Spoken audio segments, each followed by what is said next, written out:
I remember the last sunset of my old life as if it were trapped under glass. The sky flamed over Rio, all gold and feverish pink, the kind of sky that makes people stop on balconies and promise themselves impossible futures. I wasn't thinking of promises, though. I was thinking of my father's hands tightening around the handle of my suitcase as he shoved it into the car, telling me that the turn of the year meant the turn of my destiny. He told me that he was saving me from myself. I knew he was punishing me. He said I was spoiled. He said I needed distance. He said a new year spent far from luxury would force me to grow. The words still sting when I remember them. The drive to the airport tasted of metal. Every streetlight felt like a judgment. My father hardly looked at me, as if eye contact might make him doubt the sentence he had pronounced. My mother tried to soften things, but she had always orbited around his gravity. When he decided something, the whole house bent toward it like trees in a violent wind. I remember thinking that at least my friends would call me at midnight from the beach. I imagined their laughter rolling over the phone as the fireworks burst above Copacabana. I imagined pretending not to cry. The airport felt cold in a way that had nothing to do with the air conditioning. I kept waiting for my father to stop me, to say he had changed his mind. He didn't.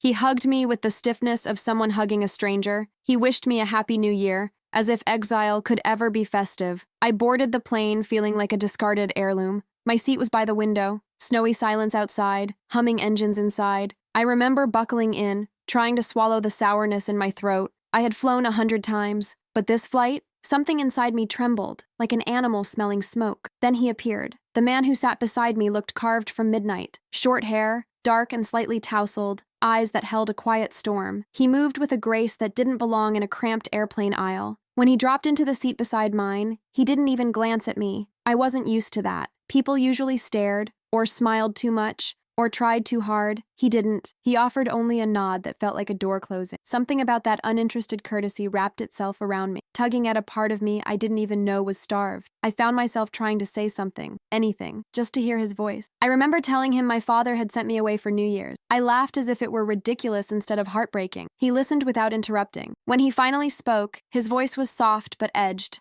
like velvet wrapped around a blade. He told me that beginnings often require ending. He told me that distance sometimes reveals truths we refuse to see. He spoke like someone who knew too much about loss. I kept waiting for him to ask about my life, my wealth, my stupid golden world. He didn't, and the absence of curiosity felt strangely magnetic. I told myself I didn't care who he was, but I kept catching myself studying him, trying to decipher the quiet strength in his posture, the way his eyes occasionally flicked to the window as if searching for something no human should expect to find in the sky. The flight attendants announced turbulence as we cut through a curtain of clouds. Rain began to scratch at the plane like frantic fingers. The air changed, pressed, thickened. I felt it before I understood it. A shiver in the metal, a groan under the floor, an uneasy silence passing from passenger to passenger like a shared heartbeat. The man beside me went very still, a stillness that wasn't fear, but recognition. The storm swallowed the plane with a roar. Lightning flashed, and for a split second, I saw his eyes, not with the warm hazel I thought they were, but something darker, hungrier, as if a shadow passed through him and forgot to leave. The plane dropped. People screamed.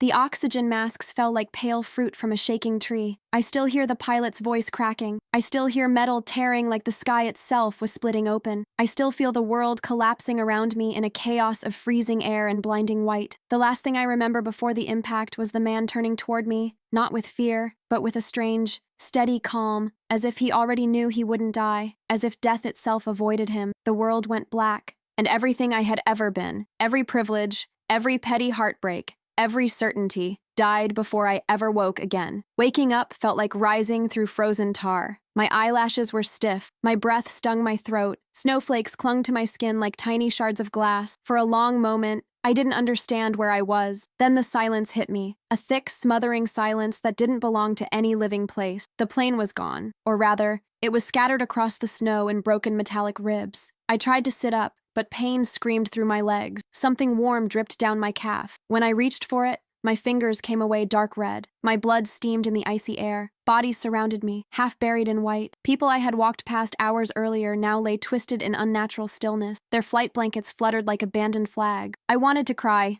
but even my tears felt frozen. Then I saw him. He stood a few meters away, untouched by the wreckage, untouched by the cold, untouched by anything that belonged to this world. Snowflakes melted before reaching him. His clothes were spotless, not a bruise on him, not even a scratch. He watched me with eyes that were no longer pretending to be human. I remember whispering his name even though I didn't know it. I remember thinking that if death had a shape, It might look like him in that moment. He told me I had to drink his blood, not asked, told. The words should have made no sense. They should have belonged to nightmares, not reality. But the pain in my legs was so brutal I could hardly breathe. When he took a step toward me, I tried to drag myself backward through the snow. I left a trail of red behind me like a wounded animal. I screamed at him to stay away. He didn't. He moved faster than anything I had ever seen. Not running, just appearing closer. Like the distance folded around him. He told me I would die within minutes. He told me the cold alone would claim me. He told me the crash had destroyed more than I realized. I didn't want to die, but the idea of letting him touch me felt worse. When he sliced his wrist with a movement too smooth to belong to a mortal body, dark blood welled up, thicker, almost shimmering, like ink from some ancient script. He forced it to my lips. The taste was a violent shock, metal and fire, cold and lightning, a pulse that didn't belong to my body but invaded it anyway. I tried to vomit. I tried to push him away. I tried to run, but my legs collapsed under me, useless. Panic crawled up my throat.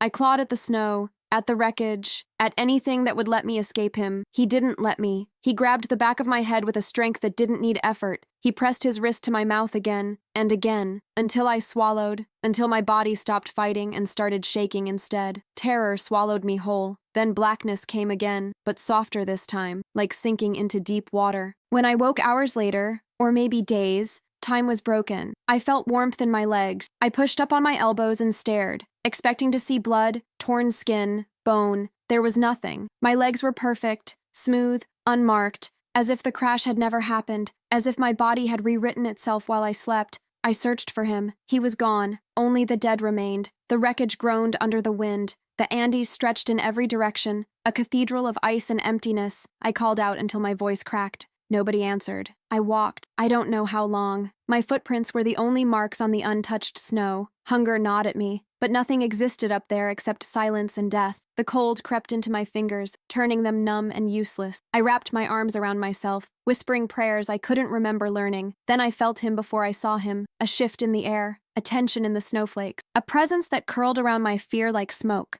When I turned, he was standing behind me. His eyes held something new, not hunger, not pity, something between regret and inevitability. I staggered backward. He told me I wouldn't survive the night without shelter. He told me I needed to stop walking before the mountains swallowed me whole. I wanted to tell him he was the reason I was terrified, but my lips were numb, and my words came out fractured. He said he knew I was afraid. He said he regretted forcing his blood on me. He said he had done it to save me. The world spun around me, maybe from the cold, maybe from the truth. He wasn't human. Nothing human could survive that crash. Nothing human healed someone's bones with a single drop of blood. I whispered the word vampire, as if naming him might make him disappear. He didn't vanish. He nodded. The snow around us kept falling, but suddenly it felt like the entire mountain was holding its breath, waiting for what came next. That was the moment I realized New Year's wasn't simply a date anymore. It was the boundary line between the world I thought I knew and the world he was dragging me into, and neither of us would leave the Andes unchanged. The cold climbed into my bones like a quiet predator. Even with my healed legs,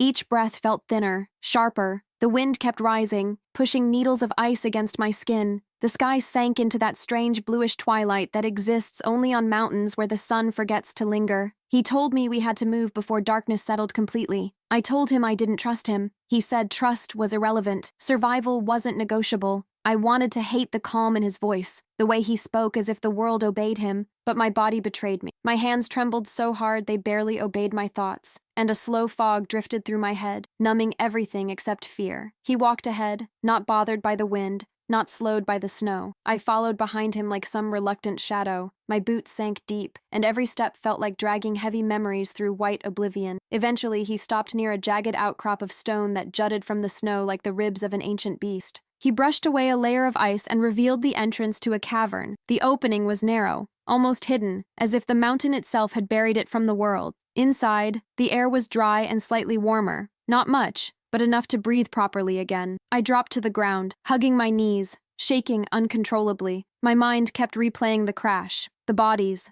the metallic taste of his blood. I had no idea whether to thank him or scream. He watched me with a stillness that felt both protective and terrifying. I asked him why he saved me. He told me he didn't know, but his voice betrayed a hesitation, as if the truth lived behind a locked door in his mind. He knelt beside me, his presence shifting the air, I could feel a faint heat radiating from him, unnatural against the frozen world outside. I told him I remembered how his blood burned through me. He said it was necessary to stop the internal bleeding and to keep my heart from slowing into death's rhythm. I wanted to ask what I had become by consuming it, but fear tightened around my throat before the words could escape. Night settled quickly. The temperature plummeted. My breath turned into white ribbons drifting into darkness. My fingers were turning purple. Every shiver became a violent spasm. Even the cavern walls looked like they were growing frost. He told me humans weren't meant to survive nights at that altitude. I told him I could make it until sunrise. He said sunrise was too far, and I was already fading. I hugged myself tighter, trying to preserve whatever warmth I had left, but my pulse felt sluggish, like it was drifting into some slow surrender. He stepped closer. His expression shifted into something I couldn't read, something almost conflicted. He told me there was one way to keep me alive. I asked what he meant. He said the cold would kill me long before dawn unless he intervened. Not with blankets, not with fire, with transformation. The word hung between us, enormous and irreversible. He didn't glamorize it. He didn't romanticize the idea of immortality or darkness. He spoke of consequences, of craving, of losing certain pieces of humanity like petals dropping from a wilted flower. He told me becoming like him was not salvation. It was survival at a price. I told him I didn't want to die. He said dying was the only alternative. The cold had already begun to sink into my chest, slowing my heartbeat into strange, uneven rhythms. I felt sleepy, dangerously so. He shook me gently, keeping me awake. The look in his eyes, it wasn't hunger, it wasn't pity, it was alarm. He told me to decide quickly. My body wouldn't last much longer. Every thought inside me tangled. I thought of my father's face as he pushed me onto that plane. I thought of the life I'd been forced to leave behind. I thought of how none of it mattered on that mountain where time froze and death circled overhead. I whispered that I didn't want to disappear. His jaw tightened, not with triumph, but with something like sorrow. He moved closer, and I felt the strange electric gravity of him wrap around me. He told me the transformation required 2 steps, the giving of blood, and then the taking of it. I closed my eyes. I expected fear to crush me. Instead, a strange calm rose inside me, like the moment before stepping into unknown water. He lifted my chin gently. I could feel the cold leaving his fingers before it left mine. He told me not to panic. My breath trembled as he brushed his wrist across my lips again. This time, the blood tasted different, warmer, sharper, almost bitter with power.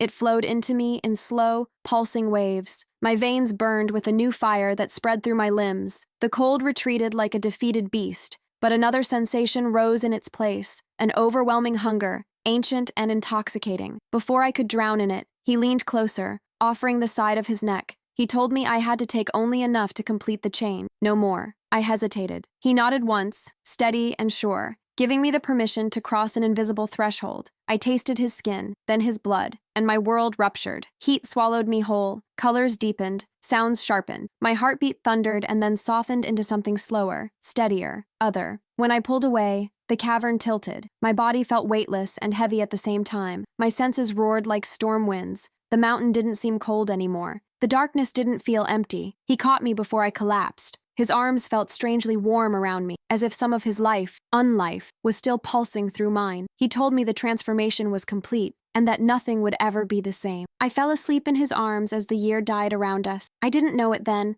but I would wake not just in a new year, but in a new existence entirely, a place where hunger replaced warmth, a place where darkness felt like home, a place where he was the only familiar thing left, and the world beyond the Andes had no idea that the girl my father exiled had died, and something new had risen in her place. I woke to darkness, but not the same kind that had swallowed me during the crash. This darkness breathed, it pulsed. It seemed to stretch and contract with every faint sound inside the cavern. When I opened my eyes, the world felt too sharp, as if the edges of reality had been honed overnight. The first thing I noticed was that I didn't feel cold, not even a little. The mountain's winter no longer seeped into me like poison. It brushed against my skin like harmless mist. For a moment, I wondered if I was dreaming. Then I heard it, a heartbeat, not mine, his, steady, unhurried, almost ancient. It echoed through the cavern like a distant drum calling me from the other side of consciousness. He sat a few meters away, his back against the stone wall, watching me with an unreadable expression. If I had been human, I might have missed the subtle rise and fall of his chest. Now every movement felt magnified. I told him I felt different. He nodded slowly, as if confirming a truth he'd hoped to avoid. He told me that my senses would be unstable at first. Every sound, every breath, every tremor of life outside would feel amplified. He wasn't exaggerating. I could hear the snow falling outside the cave, tiny impacts, like soft grains tapping against stone. I could hear the wind threading between icy peaks, whistling through narrow passages. I could even hear faint rustling beneath the snow, small animals shifting in their burrows. The world had layers now, and I was trapped inside all of them. I tried to stand, but my legs were unsteady, as if I had never learned how to use them. He helped me to my feet, steadying me with cool, controlled hands. When he touched me, a strange warmth sparked through my chest. Not human warmth, something deeper, something that felt like recognition. Then hunger hit me. It crashed into my senses with brutal clarity, a raw, aching pull from my gut, as if an empty void had opened inside me. I doubled over, gasping, clutching my stomach. He told me not to panic. I told him it felt like dying. He said it was the first hunger, the one that comes after rebirth, before the body understands its limits. My throat felt like burning paper. Every instinct in me screamed for something I didn't want to name. I told him I didn't want to harm anyone. He said he wouldn't let me. He stepped closer and extended his wrist again, but this time, I recoiled. The memory of the transformation still burned under my skin. I wasn't ready to cross that line again, even if hunger clawed at me like an animal. He didn't force me. Instead, he told me there was another way, something easier, something that wouldn't overwhelm me. He moved toward a pack he'd salvaged from the wreckage,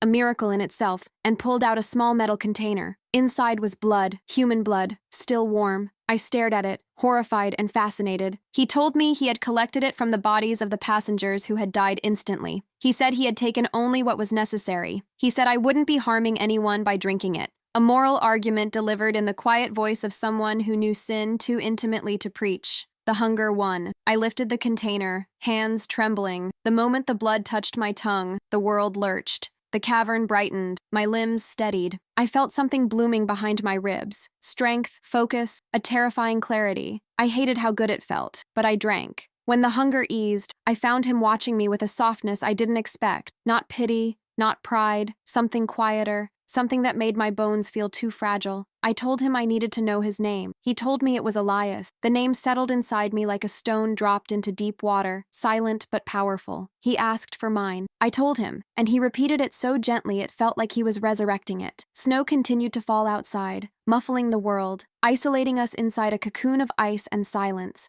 Midnight approached slowly, each minute dripping by like melting frost. I realized, with a strange ache in my chest, that the new year would arrive while I was trapped in a mountain with a man who wasn't human, and a version of myself that no longer fit anything I had ever known. I asked Elias if he regretted saving me. He told me regret didn't apply to choices made with instinct. I didn't know what that meant, but the way he looked at me, intense, almost unsettled, made my heart, or whatever now beat inside me, contract. When midnight finally neared, the cavern glimmered with faint reflections from outside. Moonlight filtered through the entrance, catching the icy walls and scattering light in pale, fractured pattern. It looked like the mountain itself had created its own fireworks. My New Year's Eve had once been about champagne, glittering dresses, beaches crowded with people, and fireworks painting the sky with promises. Now it was silence, hunger, immortality creeping under my skin, and a stranger whose darkness mirrored mine. Elias sat beside me as the final minutes of the year slipped away. No countdown, no fireworks, no laughter. Just two breathing shadows sharing a moment at the edge of the world. He told me the transformation marked not just a new year, but a new existence. He told me I had crossed a threshold that humans spend centuries fearing. He told me I wasn't alone. And for the first time since the crash, I believed him. The new year arrived quietly, like a ghost stepping across a doorway. I closed my eyes and whispered goodbye to the girl my father had put on that plane. When I opened them again, only the mountain heard the promise forming inside me. I would survive. I would rewrite myself. And the world would learn that exile had created something far stronger than obedience. Elias didn't say anything. He didn't need to. For the first time, we simply existed together, breathing the same cold air, two creatures suspended between death and eternity. And just like that, the darkest new year of my life became the beginning of a story I never saw coming. A morning never really came in the Andes. At least, not the kind of morning I used to know. The light there was pale and distant, like the sun was watching us from behind a half-closed door. My new senses sharpened the world into something unfamiliar. Every snowflake seemed to fall with intention. Every gust of wind carried a scent I could almost identify. I wasn't human anymore, but I didn't know what I had become yet. Elias explained that we needed to move again before rescue crews reached the crash site. He told me my eyes were different now, reflecting a faint crimson glow that no human search team could ignore. And even though he didn't say it aloud, I felt the truth hidden beneath his words. He was protecting his world from mine. We climbed through the snow in silence. My new strength startled me. My feet barely sank into the drifts. The cold felt like a memory brushing against my skin instead of something lethal. Elias moved with the same impossible grace, but now I could follow him without collapsing. At one point, he glanced back at me with something like surprise, as if he hadn't expected my body to adapt so quickly. I told him I felt like I was wearing someone else's skin. He said that sensation would fade. He told me the hunger would not. That part frightened me. I asked him how often I would need blood. He said it depended on my control. He said newborn vampires struggled most with restraint. The word newborn felt strange, like I had been reborn into a shape I didn't ask for. We stopped near a cliff that overlooked a valley carved by centuries of wind. The world stretched out in vast white folds, silent and beautiful in a way that made my chest ache. Elias informed me that we would travel through the valley, where a small abandoned shelter stood hidden beneath rock. It would keep us out of sight until the search for survivors waned. I nodded, pretending I was fine, pretending I wasn't terrified of what I was becoming. Halfway down the slope, I caught the scent of something sharp and alive. My head jerked toward it before I understood what I was doing. Elias reacted instantly, stepping between me and the direction of the scent. He didn't have to explain. My senses had already recognized it. Animal blood, warm, close. I told him I didn't want to hurt anything. The words came out tight and small. He said I didn't have to. He said control came with time, and that the first days were the hardest. He studied my face for a long moment,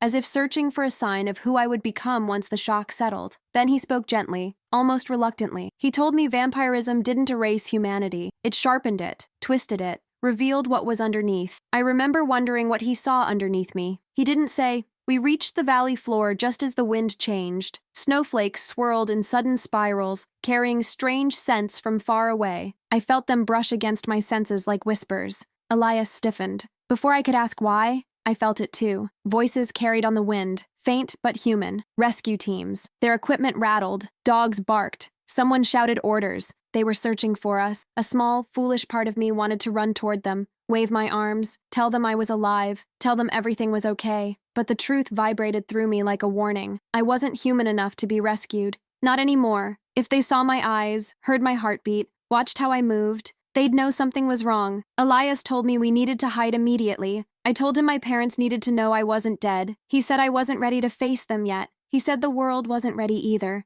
The pain in his voice surprised me. He wasn't afraid for himself. He was afraid for me. We found the shelter hidden under a collapsed section of rock. Inside, it smelled of dust and old storm, a forgotten place carved into the side of the valley, long before either of us existed. Elias cleared a space for us, sweeping snow aside with his hand. I sat against the wall, hugging my knees, struggling to steady my mind. The transformation had given me strength, senses, immortality, but it had stolen something too. The world outside felt distant, as if I were watching life through a frost-covered window. Elias sat beside me, not touching, just close enough that I could feel the pulse of his presence. I asked him how long he had been a vampire. He told me centuries, not with arrogance, more like someone confessing the weight of a lifetime stacked too heavily. I asked him if he remembered being human. He said yes, always, more sharply than he wished. I asked if he was alone before he found me. His silence was answer enough. Then, softly, he told me something I never expected. Saving me had changed him too, not in a physical way, in a way he couldn't name yet. Outside, the search teams drew closer. Dogs barked, voices carried, helicopter blades whirred in the distance, vibrating through the mountain. Elias told me to stay still, to quiet my breath, to soften my heartbeat. I didn't know how to do that. Until I did. It came naturally, too naturally. The humans passed above us without noticing the hidden shelter. Their shouts echoed across the valley, fading slowly into the distance. I listened to every step they took until the mountain swallowed their sounds completely. Silence returned. A heavy, decisive silence. Elias turned to me with eyes that held a truth I wasn't ready for. He told me that after enough time passed, I would contact my parents. He promised he would help me. He said they deserved to know. But he warned that the reunion might break me. I asked him why. He told me parents grieve differently for things that stop being human. The words cut deeper than the cold ever could. But somewhere beneath that fear, a strange pull tied me to Elias. Not because he saved me, not because he transformed me, but because he was the only one who saw what I was becoming without looking away. As the wind howled outside the shelter and night gathered again over the Andes, I realized something that both terrified and comforted me. I wasn't surviving this new year with Elias, I was becoming it. The days that followed blurred together in a strange rhythm of survival and discovery. Elias taught me how to move through the world without drawing attention, how to control the hunger that clawed at my insides, how to mask the unnatural grace that now defined every gesture. He showed me how to listen to the mountain, not just with my ears,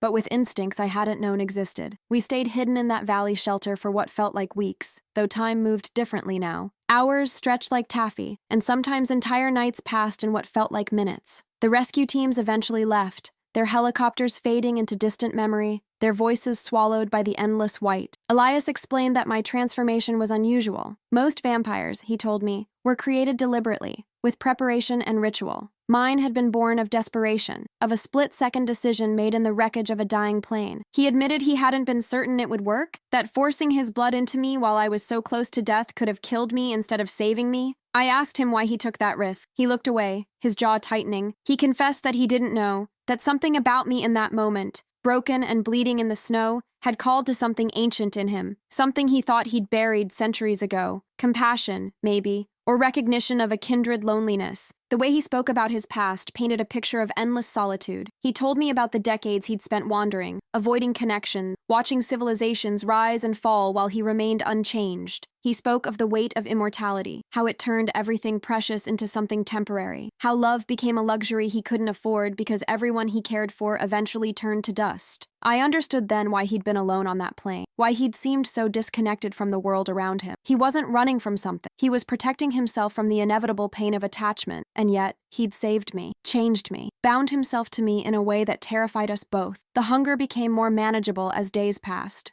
though it never fully disappeared. Elias showed me how to hunt animals when necessary, how to take only what I needed without cruelty. He taught me to sense the rhythm of living things around me, to distinguish between human and animal heartbeats from impossible distances. But the hardest lesson was learning to live with what I'd become. I caught my reflection once in a sheet of ice, and I barely recognized myself. My eyes held that faint crimson undertone Elias had mentioned, visible only in certain lights. My skin had taken on an almost luminous quality, as if lit from within. I looked both more beautiful and more dangerous than I'd ever been. The girl my father had exiled was truly gone. As the days turned into weeks, I found myself drawn to Elias in ways I couldn't fully explain. It wasn't just gratitude or the bond between maker and newborn. It was something deeper, an understanding that only we shared, a recognition of the isolation that came with being other. He felt it too. I could see it in the way he watched me when he thought I wasn't looking, in the careful distance he maintained even as we grew closer. He was afraid, I realized. Afraid of what it would mean to care for someone again, to open himself to the possibility of loss. One night, as we sat in the shelter watching snow fall through the entrance, I asked him what he would do after I returned to the world. He was quiet for a long time before responding. He admitted he didn't know, that for the first time in centuries, his future felt uncertain. I confessed that I was afraid to leave him, afraid to face the world alone, afraid of what I might become without his guidance. He moved closer then,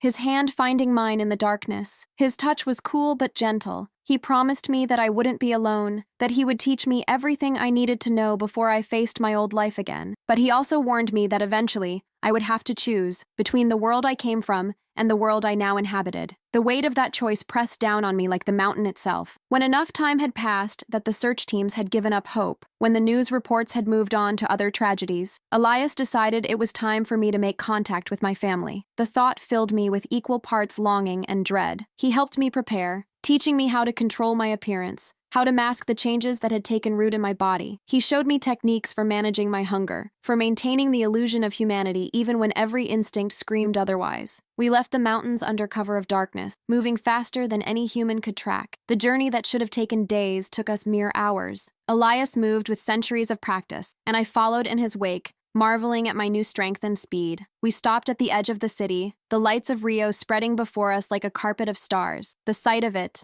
my home, my old life, made my chest tighten with emotions I couldn't name. Elias explained the plan carefully. I would contact my parents, let them know I'd survived. I would need to be careful, controlled. Any slip could expose what I'd become. He would stay close, hidden, ready to intervene if necessary. I asked him what would happen after. He admitted he didn't know, that we would have to navigate that together. The way he said together made something warm bloom in my chest, cutting through the cold hunger that had become my constant companion. I remember the moment I stood outside my family's house, staring at the familiar windows glowing with warm light. Everything looked exactly as I'd left it. The iron gate, the carefully manicured garden, the balcony where I used to watch sunsets. But I was different. Fundamentally, irrevocably different. My hands shook as I reached for the doorbell. Elias had positioned himself in the shadows across the street, close enough to intervene but far enough to remain unseen. I could feel his presence like a tether, grounding me. I pressed the button. The sound of footsteps inside made my new senses flare. I could hear my mother's heartbeat accelerating as she approached the door, hear my father's confused voice asking who could be visiting so late. The door opened, and my mother's face appeared,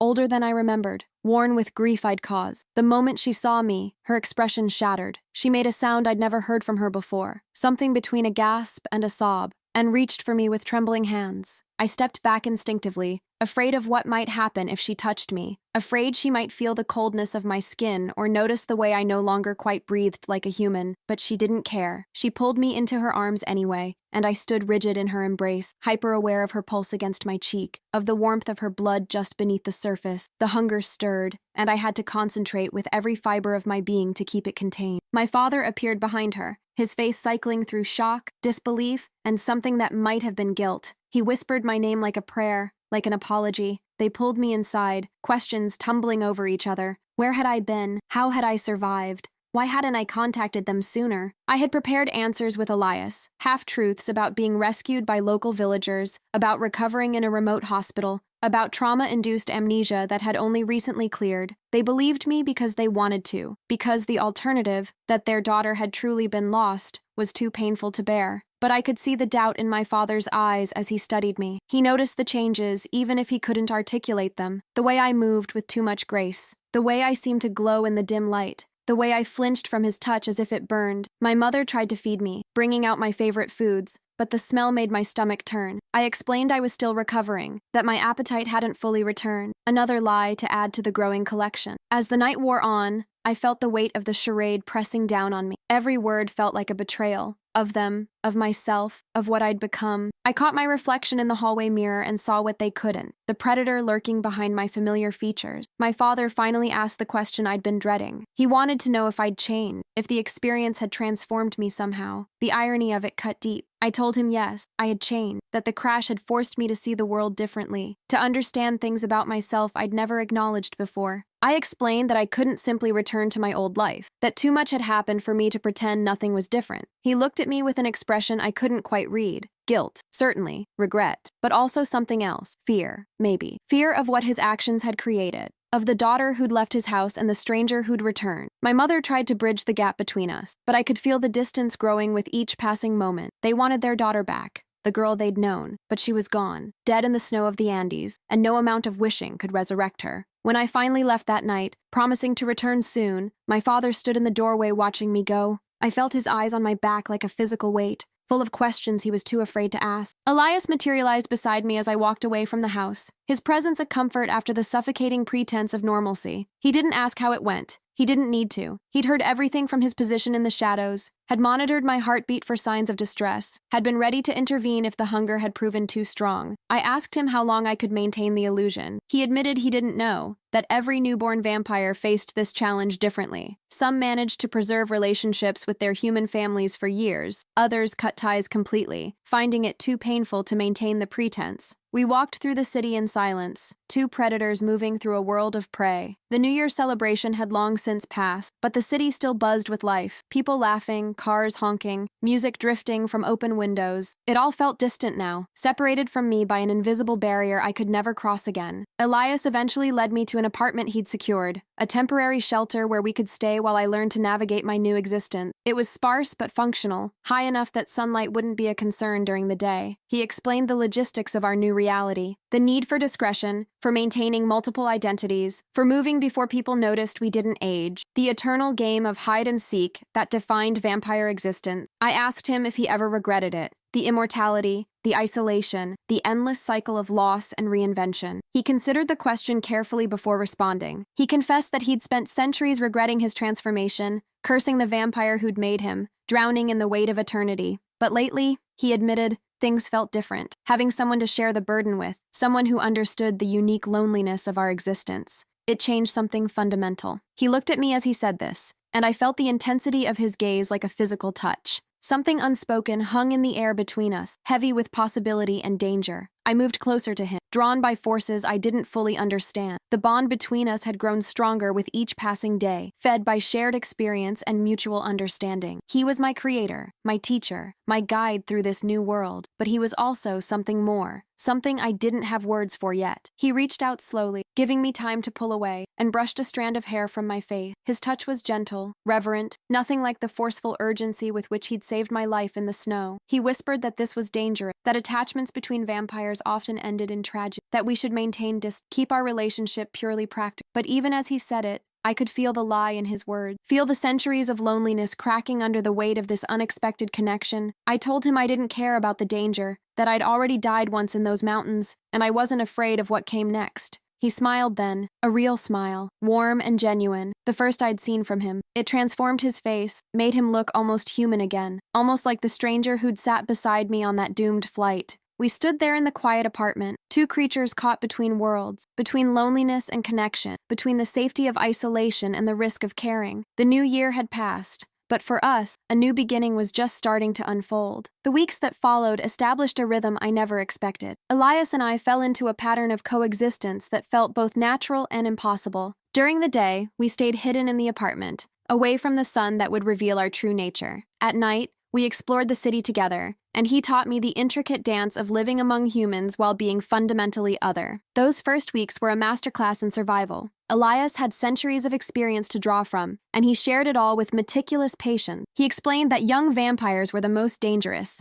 not because of strength, but because of lack of control. The hunger in those early months was like a living thing inside me, constantly prowling, constantly demanding attention. He showed me how to hunt ethically, how to take from willing donors who would never remember the encounter, how to satisfy the hunger without harming the innocent. The technique required precision, entering their minds gently, creating a dreamlike state where they wouldn't question what was happening, taking only what was needed, then erasing the memory entirely. He demonstrated first, and I watched in fascination as a stranger willingly offered their wrist, eyes glazed and peaceful, completely unaware they were feeding a predator. When it was my turn, my hands shook. The hunger roared at the proximity of fresh blood, and I almost lost control entirely. But Elias was there, his hand on my shoulder, his voice steady in my ear, guiding me through each step. He reminded me that I was stronger than the hunger, that control defined the difference between monster and being. I managed it. Barely. The taste of fresh blood was overwhelming, so different from the salvaged blood in the mountain. It was warm and alive, carrying with it echoes of the person's emotions, their memories,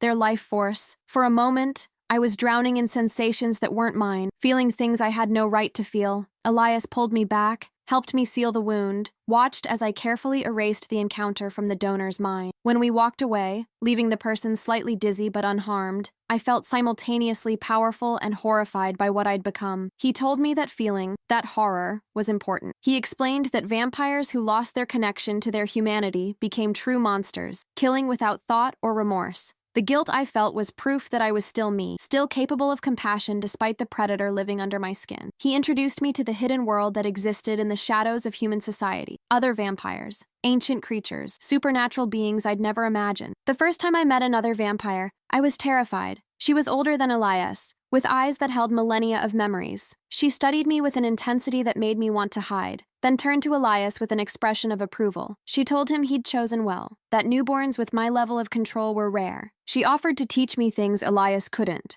the political landscape of vampire society, the territories and hierarchies, the unspoken rules that governed our kind. I learned that we weren't solitary creatures, despite the loneliness that seemed to define us. We existed in loose communities, connected by blood and necessity, watching each other across the centuries. But more than that, Elias taught me about myself, about the strength I'd always possessed but never recognized, about the resilience that had carried me through my father's exile and into this new existence. He helped me understand that my transformation hadn't created something new. It had simply revealed what had always been there, waiting beneath the surface. He spoke to me during those long nights about the person I'd been before the crash. He'd observed me on the plane, he admitted, had noticed the way I carried my pain like armor, the way I laughed at my own exile as if humor could protect me from hurt. He'd seen strength in me even then, a core of steel beneath the privileged exterior. I asked him if that was why he saved me, if he'd seen something worth preserving. He confessed that he didn't know his own motivations that night. Centuries of isolation had made him cautious, deliberate. But in that moment,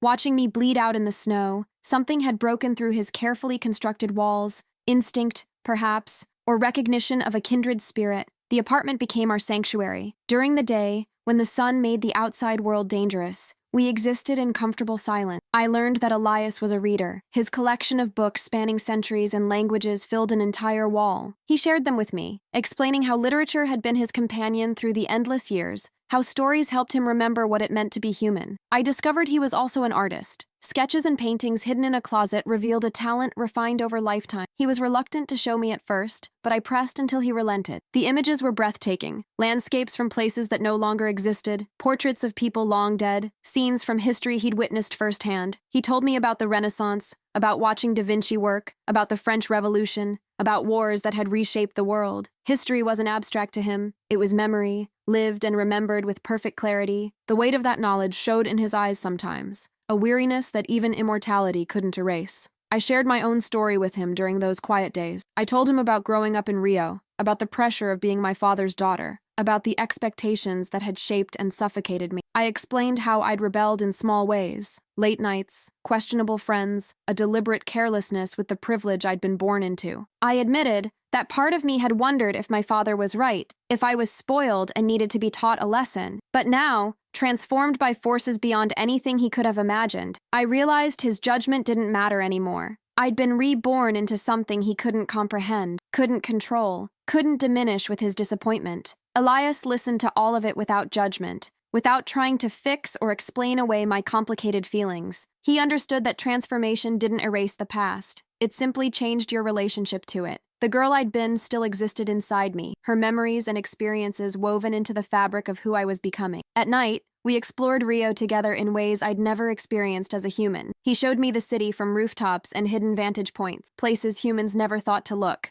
We watched people living their lives, arguing, laughing, loving, dying, and I felt both connected to and separated from them in equal measure. He taught me to move through crowds without being noticed, to blend in despite being fundamentally different. It was an art form, he explained. The careful calibration of breath, heartbeat, expression. Making yourself seem human enough not to trigger instinctive unease while maintaining the control necessary not to give in to predatory impulses. We attended concerts and parties, museums and theaters. Elias showed me how to appreciate human culture without being part of it, how to witness beauty without trying to reclaim what we'd lost. There was melancholy in it, but also a strange freedom. We could observe without the burden of mortality, could watch without worrying about time running out. My visits to my family became less frequent as the months passed. Each encounter grew more strained, the distance between us widening into an unbridgeable chasm. My father's guilt manifested as overcompensating kindness that felt hollow. My mother's desperate attempts to reclaim the daughter she'd lost only highlighted how far I'd drifted from that girl. The third time I visited, my mother had prepared my childhood bedroom exactly as I'd left it. She thought it would comfort me, help me feel at home again. Instead, it felt like a shrine to someone who died. The posters on the walls, the books on the shelves, the clothes in the closet, they belonged to a stranger. I stood in that room and felt nothing but the ache of distance. My father tried to talk to me about the future during that visit. He spoke about university plans he'd made, about internships at his company, about the life he still imagined for me. I listened to him outline a future I could never inhabit and felt the surreal absurdity of it all. How could I explain that I couldn't age, couldn't pursue a normal career, couldn't exist in the daylight world he took for granted? I told him I needed time, that I was still processing the trauma of the crash. It wasn't entirely a lie. I was processing, just not in any way he could understand. He nodded, accepting my explanation because he had no choice. But I saw the worry in his eyes, the growing realization that something fundamental had changed in his daughter. My mother pulled me aside before I left that night. She held my hands in hers, and I felt the warmth of her skin against my cool fingers. She asked me if I was in danger, if someone was hurting me, if I needed help. The concern in her voice nearly broke me. I assured her I was safe, that I was with someone who cared for me, that I was stronger than I'd ever been. All true, in their way. But the truth she needed, the truth that would explain everything, I couldn't give her. She told me she loved me, that nothing I could say or do would change that their home would always be mine. I hugged her, careful not to hold too tight, and whispered that I loved her too. But even as I said it, I knew I was saying goodbye to more than just that evening. The fourth visit never happened. I stood outside their house one night, watching through the windows as they ate dinner together. My mother laughed at something my father said, and for a moment, they looked younger. unburdened. I realized my presence in their lives had become a source of pain, a constant reminder of loss disguised as reunion. I turned away and never went back. Elias found me on the beach hours later, sitting where I used to watch fireworks with friends on New Year's Eve. He didn't ask what I'd decided. He already knew. He sat beside me in the sand, and we watched the ocean in silence as I mourned the family I'd had to leave behind. He shared his own story then, the full version he'd only hinted at before. He told me about the family he'd lost to time, about watching his siblings grow old and die while he remained unchained. He spoke about the guilt of outliving everyone he loved, about the special cruelty of immortality that turned every connection into an inevitable loss. He confessed that he'd stopped forming attachments centuries ago, that it hurt less to be alone than to constantly lose people. But he also admitted that loneliness had its own kind of death, slower, quieter, but just as absolute. I asked him if he regretted saving me, knowing that he'd condemned me to the same isolation. He turned to me with an expression so raw it took my breath away. He told me that saving me was the first thing in centuries that hadn't felt like a mistake, that for all the pain my transformation would bring, having me in his existence had reminded him what it meant to feel something other than emptiness. The words settled between us, heavy with implication. Eventually, I realized I was saying goodbye even though they couldn't understand that's what was happening. I was grieving the life I'd lost while simultaneously embracing the one I'd gained. Elias understood this better than anyone. He'd walked this path centuries ago, had severed his own ties with a human past that had faded into myth. He held me through the grief, offering no false comfort, just steady presence and the acknowledgement that some losses never fully heal. But he also reminded me that I wasn't losing everything, that in this new existence, I would have time to discover parts of myself that a human lifetime could never accommodate. That immortality, for all its curses,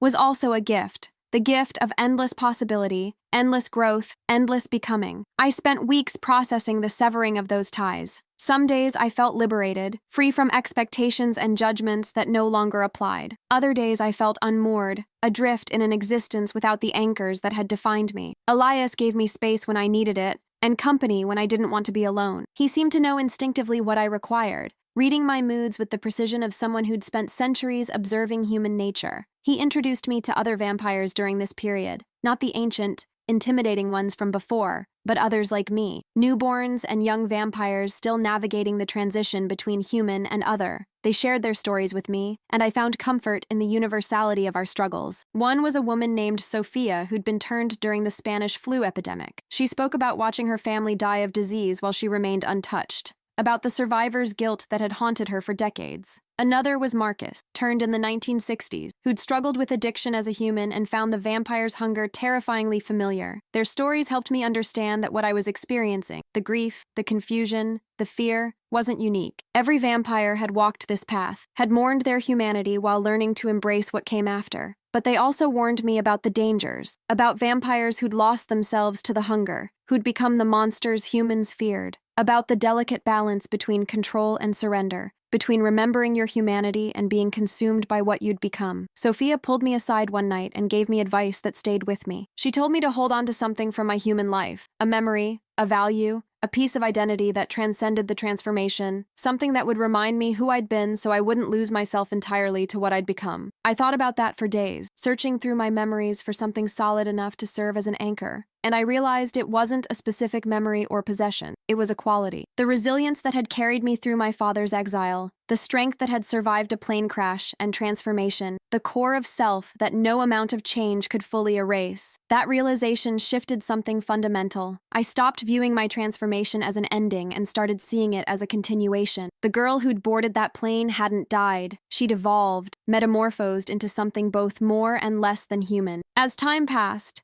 the dynamic between Elias and me shifted. The maker and newborn relationship evolved into something more complex. We became partners in this strange existence, equals navigating immortality together. The loneliness that had defined both our lives began to recede, replaced by a connection deeper than anything I'd experienced in my human life. Late one night, as we stood on the balcony of our apartment watching the city pulse with life below, Elias confessed something I'd suspected, but he'd never articulated. He told me that saving me that night in the Andes had been the first impulsive, emotion-driven decision he'd made in centuries. That something about me had broken through the careful walls he'd constructed around himself. The confession came after hours of comfortable silence, the kind that only develops between people who've spent countless nights together. We'd been watching a couple argue on the street below, their raised voices carrying up to us, and Elias had made a comment about the passion of human connection, how intense and fleeting it was. I'd asked him if he missed it, that intensity. He'd been quiet for a long time before responding, and when he did, the words seemed to cost him something. He admitted that he'd been afraid at first, afraid of caring, afraid of attachment,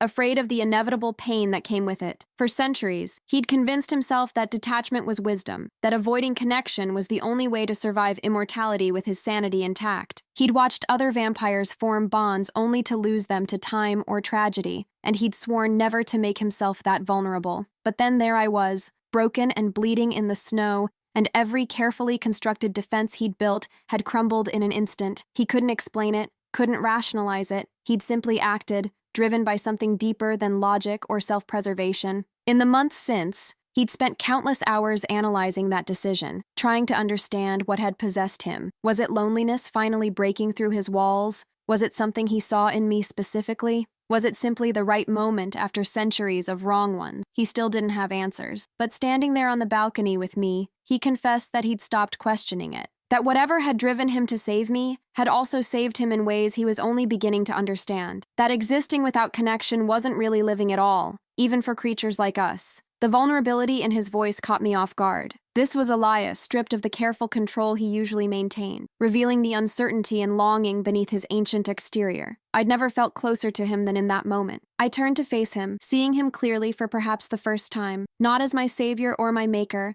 but as someone equally lost, equally transformed by what had happened between us. I told him that my father had sent me away to teach me a lesson, to force me to grow. The irony wasn't lost on me. His punishment had indeed changed me, just not in any way he could have imagined. I'd been exiled from one life and reborn into another, and in the process, I'd found something I'd never known I was searching for: purpose, understanding, connection. But more than that, I'd found someone who saw me, truly saw me, without the filters of expectation or judgment. Elias knew what I was, what I'd become, and he didn't flinch from it. He didn't try to change me or save me from myself. He simply existed alongside me, offering guidance and companionship as I navigated this impossible new reality. I realized that night that I was falling in love with him, or perhaps I'd been falling all along and was only now willing to name it. It wasn't the love I'd experienced as a human that had been based on superficial attraction and the excitement of possibility. This was deeper, more fundamental. It was recognition of a kindred soul, attraction born from shared understanding, love built on the foundation of genuine seeing and being seen. Elias closed the distance between us, his hand finding mine. The touch sent electricity through me, that strange vampire magnetism that connected maker and newborn,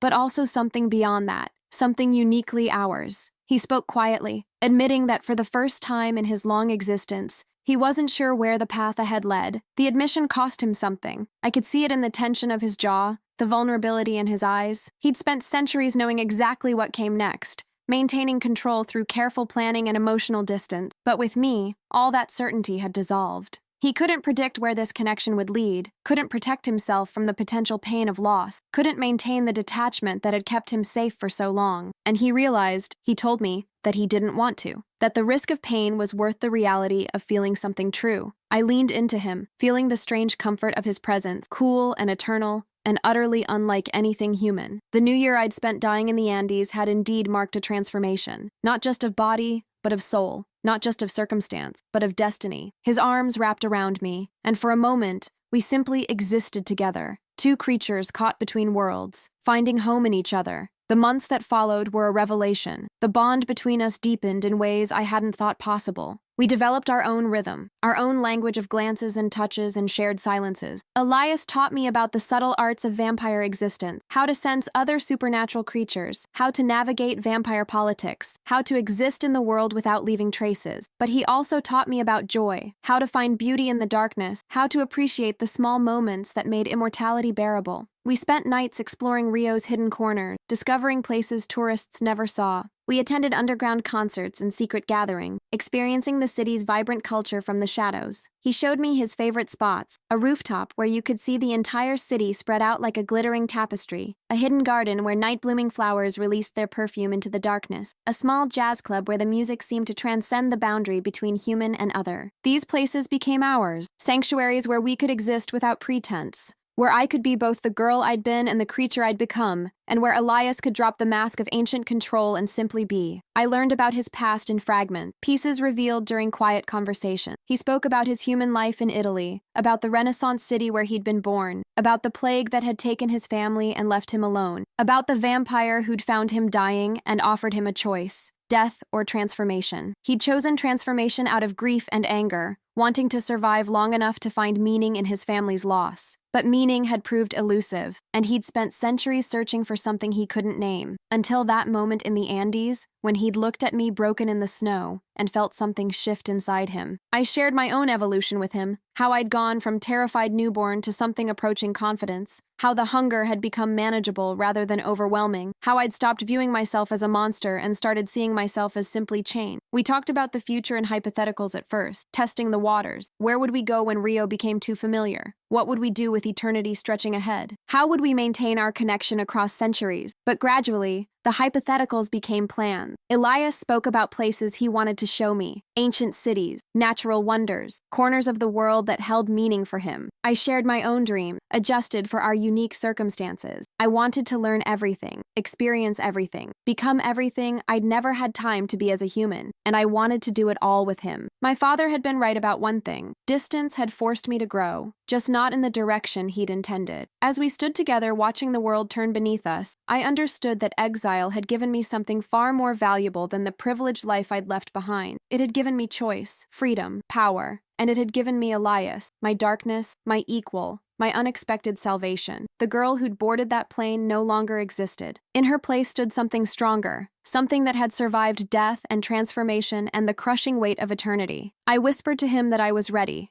to leave my old life behind completely, ready to embrace this new existence fully, ready to face whatever came next. He smiled, that rare, genuine expression I'd come to treasure, and pulled me closer. He promised that whatever lay ahead, we would face it together. Two creatures born from tragedy, forged by survival, bound by something that transcended the simple labels of maker and newborn. The city spread out before us, full of life and light and endless possibility. Somewhere in those streets, my family slept, unaware that their daughter had truly left them. Somewhere in those buildings, humans went about their lives, oblivious to the predators walking among them. But up here, in this moment, none of that mattered. All that existed was the promise of tonight, and tomorrow night, and all the nights stretching ahead into infinity. The hunger would always be there. The darkness would always be part of us, but so would this understanding, this connection, this unexpected love born from catastrophe. My father had wanted me to learn the value of struggle, to understand that privilege came at a cost. He'd gotten his wish, just not in any way he could have anticipated. I'd learned that survival required sacrifice, that transformation demanded death, that strength emerged from the ruins of everything you thought you were.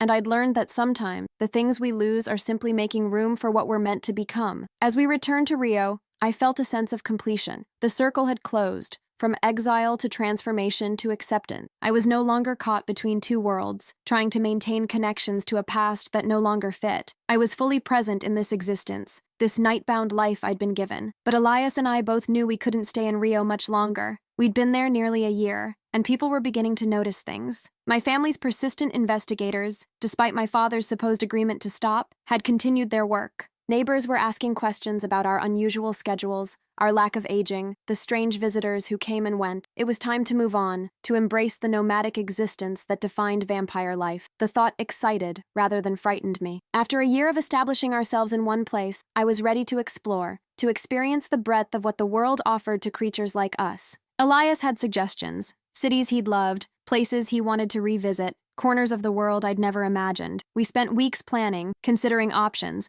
discussing what we wanted from the next chapter of our existence. I suggested Europe first. I'd been there as a human, but only as a tourist, seeing the sanitized version presented to visitors. I wanted to experience it through Elias's eyes, to walk streets he'd known for centuries, to understand the history he'd lived through. He seemed pleased by the suggestion. He confessed that he'd been avoiding Europe for decades, that too many memories haunted those old cities. But with me, he thought he might be able to revisit them, to see them fresh through my perspective. We decided to leave after the new year. It felt appropriate, marking the anniversary of my transformation with a new beginning, closing one chapter and opening another. The symmetry appealed to us both. As we prepared to leave Rio, I found myself reflecting on everything that had happened in the past year. The girl who'd boarded that plane, spoiled, sheltered, defined by others, seemed like someone I'd known in another life. She'd been real, her experiences and emotions valid, but she was no longer me. I'd died on that mountain and been reborn as something else. Not better or worse, just different. More myself, perhaps, than I'd ever been when trying to fit into the shape others expected. The hunger was manageable now, a constant presence but no longer overwhelming. I'd learned to control it,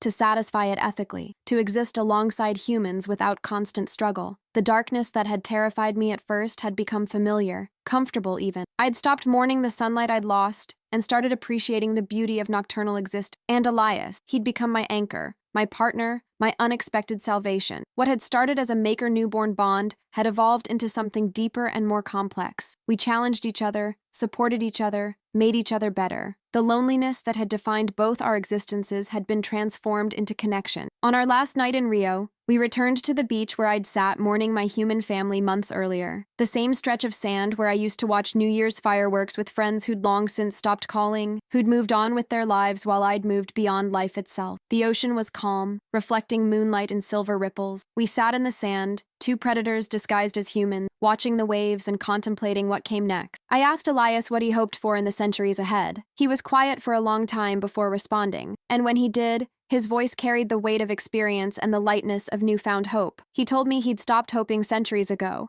that hope required belief in change, and he'd stopped believing anything fundamental could shift. But I'd changed that. I'd reminded him that even immortal existence could evolve, that new chapters could begin even after endless repetition. He hoped, he said, to experience the world with fresh eyes through mine, to rediscover places he'd forgotten how to see, to feel things he'd thought long dead, to understand that eternity didn't have to mean stagnation. I shared my own hopes, to learn everything, experience everything, become everything I'd never had time to be as a human, to master the vampire abilities I was still discovering, to find my place in this hidden world of supernatural being, to grow into the full potential of what I'd become, and to do it all with him, for as long as we continued choosing each other. As midnight approached, marking the anniversary of my transformation, we stood at the water's edge. Exactly 1 year ago, I'd been dying in the Andes, terrified and alone. Now I stood here, powerful and connected, ready to embrace whatever came next. The new year arrived with the same quiet dignity it had in that mountain cave. No countdown, no fireworks, no celebration, just the turning of one moment into the next, ordinary and profound in equal measure. Elias took my hand, and we stood together in silence, honoring the weight of what had transpired and the promise of what lay ahead. When dawn approached,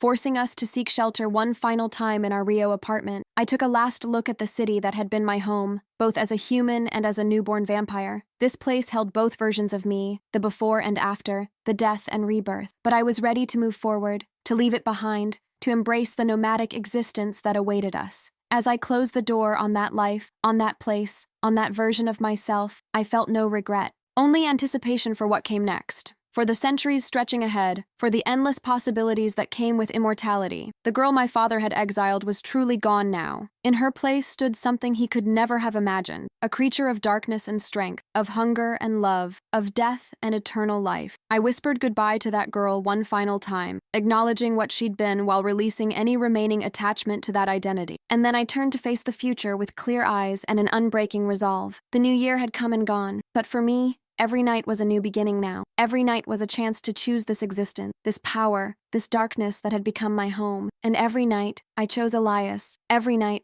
I chose survival. Every night, I chose the monster I'd become, because that monster was more alive than the girl I'd been ever was. She'd been confined by expectations, limited by mortality, defined by others' perception. But this creature I'd become, was limitless, powerful, free. The exile my father had intended as punishment had become the greatest gift of my existence. It had destroyed me and remade me, torn down everything I thought I was, and revealed what had always been underneath. As Elias and I prepared to leave Rio, packing the few possessions we'd accumulated, I found myself thinking about my father one final time, not with anger or resentment, but with a strange sort of gratitude. He'd wanted to teach me a lesson about privilege and struggle. He'd succeeded, just not in the way he intended. I'd learned that strength comes from survival, that identity is something you forge rather than inherit, that the most profound transformations come from the moments that nearly destroy us. I'd learned to let go of the life I'd planned and embrace the one that found me, to stop mourning what I'd lost and celebrate what I'd gained, to understand that sometimes death isn't an ending. It's a doorway to something beyond human comprehension. Standing in the empty apartment for the last time, I felt the full weight of the year I'd lived, the terror and pain, the discovery and growth, the loss and love. All of it had brought me to this moment, standing at the threshold of the next chapter. Elias appeared beside me, our bags packed, our arrangements made. He asked if I was ready, if I had any final ties to sever, any last goodbyes to make. I shook my head. I'd said my goodbyes already, to my family, to my humanity, to the girl I'd been. There was nothing left in this place but memories, and those I carried with me regardless of where I went.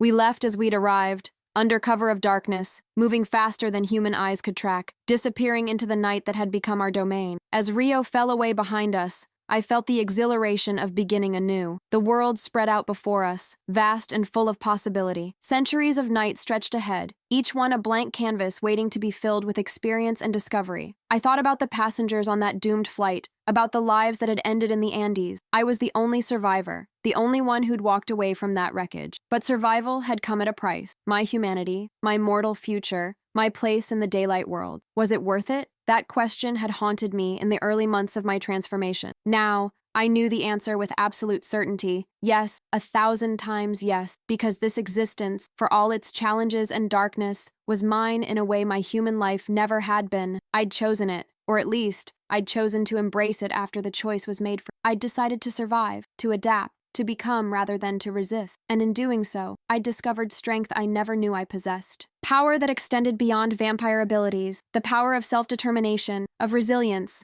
of refusing to be broken by circumstance. My father had sent me away to teach me to value what I had. Instead, I'd learned to value what I could become. He'd wanted me to appreciate privilege. Instead, I'd learned to create my own power. The irony would have been funny if it weren't so profound. As we traveled through the night, Elias and I talked about our plans. Europe first, then perhaps Asia. He wanted to show me Tokyo at night, the neon-lit chaos that never slept. I wanted to see the Scottish Highlands, to experience the wild beauty he'd described from his travels. We had time for all of it, time for everything. That was the gift and curse of immortality. Infinite possibility bounded only by imagination and will. The darkness that had seemed so terrifying in those early days now felt like freedom. The hunger that had threatened to consume me had become just another aspect of existence, no more defining than breathing had been as a human. I'd feared becoming a monster, feared losing myself to the predator within, but I discovered that monsters and humans weren't so different. Both were capable of cruelty and compassion, of destruction and creation, of isolation and connection. The difference was simply in the choices we made, moment by moment, night by night. And I'd chosen to be more than my hunger, more than my darkness, more than the circumstances that had created me. I'd chosen to be complex, contradictory, wholly myself. As dawn approached and we sought shelter in a safe house Elias had arranged, I reflected on the journey that had brought me here, from a spoiled girl on a plane to a vampire exploring the world, from exile to empowerment, from death to something beyond life. The new year that had marked my transformation felt like ancient history now, though only 12 months had passed. I'd lived more in that year than in all my human years combined. I'd experienced depths of terror and heights of joy I never knew existed. I'd discovered capabilities I never imagined possessing. And I'd found Elias, my maker, my partner, my unexpected salvation and greatest risk all wrapped into one complicated, ancient, beautiful soul. As I fell into the day sleep that claimed all vampires, I felt profound gratitude for the exile that had brought me to this moment. My father's punishment had indeed changed my destiny, just not in any way he could have predicted. He'd wanted to save me from myself. Instead, he'd given me the opportunity to discover myself. Not the person he wanted me to be, but the person I actually was beneath all the expectations and assumptions. That person, I'd learned, was strong enough to survive death, brave enough to embrace transformation, powerful enough to choose her own path. The last thought I had before sleep claimed me was simple but profound. I was finally, truly, completely free. And freedom, I'd discovered, was worth any price, even immortality, even darkness, even the loss of everything I'd thought I was. Because in losing that old life, I'd gained something infinitely more valuable: myself.